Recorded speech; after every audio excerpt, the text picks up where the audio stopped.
இந்த வீடியோவில் நம்ம ஒரு யூஸ்ஃபுல்லான கிச்சன் டிப்ஸ் பார்க்கலாம். நம்ம பூண்டு அதிகமான அளவு உரிக்கும் போது நம்ம விரல்லையும் நகத்துலையும் அதிகமாக எரிச்சல் வரும். அந்த எரிச்சல் இல்லாமையும் சீக்கிரமாக எப்படி பூண்டு உரிக்கிறதுன்னு பார்க்கலாம். உங்களுக்கு தேவையான அளவு பூண்டு எடுத்துக்கோங்க, அதை நல்லா உதிர்த்துக்கோங்க.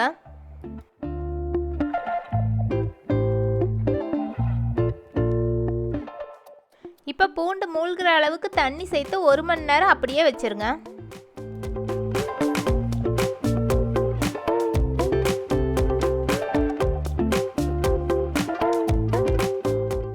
ஒரு மணி நேரம் கழித்து நீங்கள் பூண்டை உரிச்சு பாருங்கள். சீக்கிரமாக பூண்டு தோல் உறிஞ்சும் வந்துடும், நம்ம விரலில் எரிச்சலும் இருக்காது.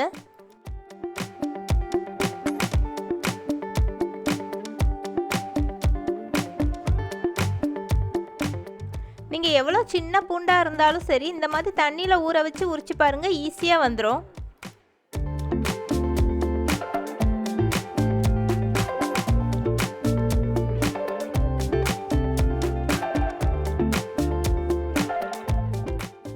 இப்போ பார்த்தீங்கன்னா நான் ஊற வச்சுருந்த பூண்டு எல்லாத்தையுமே உரிச்சு எடுத்துட்டேன். ரொம்ப சீக்கிரமான நேரத்துலேயே உரிச்சிட்டேன்.